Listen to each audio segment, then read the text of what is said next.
इसलिए हमारे पंडित जी जब घर में आते हैं तो घर में आने के बाद वो नामकरण पर अंतिम संस्कार के मंत्र पढ़ करके चले गए हैं या किसी और का मंत्र पढ़ करके गए हैं, हमको नहीं पता,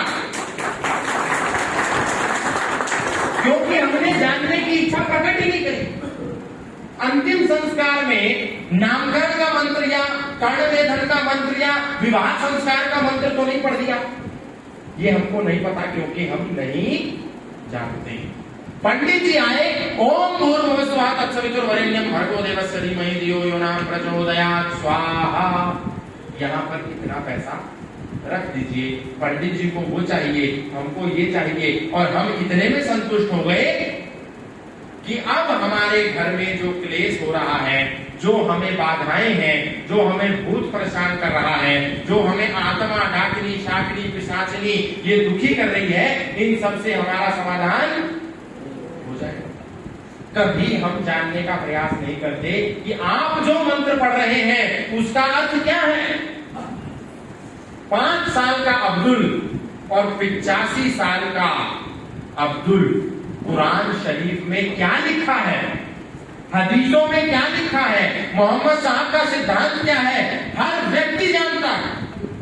क्योंकि जब वो अब्दुल 5 साल का होता है उसके पिता उसको मस्जिद में नमाज करने के लिए लेकर के जाते हैं। लेकिन हमारे घर में कोई मेहमान आ जाए तो पिता अपने बच्चे को कहते हैं, बेटा twinkle twinkle little star poem सुनाओ।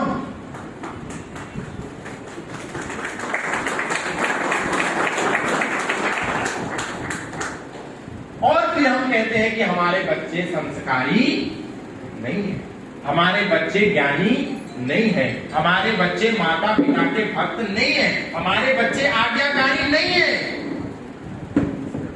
कैसे आज्ञाकारी होंगे? क्योंकि हम उन बच्चों को वो सिद्धांत नहीं दे रहे, हम उन बच्चों को वो ज्ञान नहीं दे रहे। उनको पता है अपने सिद्धांत के बारे में क्योंकि उसके पिता उस पर काम कर रहे हैं, लेकिन हमारे बच्चे को नहीं पता। हमने अपने बच्चे को नहीं सिखाया और उस बच्चे को इन सारी चीजों से दूर रखा, तो वो अपने मार्ग से भटक गया। और उनका बच्चा सब सिद्धांत जानता है, हमारे बच्चे को नहीं पता। इसलिए नहीं पता क्योंकि हमने भी जानने की जिज्ञासा नहीं करी। पंडित जी आए, मंत्र पढ़ करके चले गए, हमको कोई लेना देना नहीं है। हमने पंडित जी को दक्षिणा दी, पंडित जी ने हमसे दक्षिणा ली, काम खत्म। कभी हमको विचार करना चाहिए, कभी हमको चिंतन करना चाहिए, कभी मनन करना चाहिए कि जब भी हमारे घर में हवन होता है, पूजन होता है,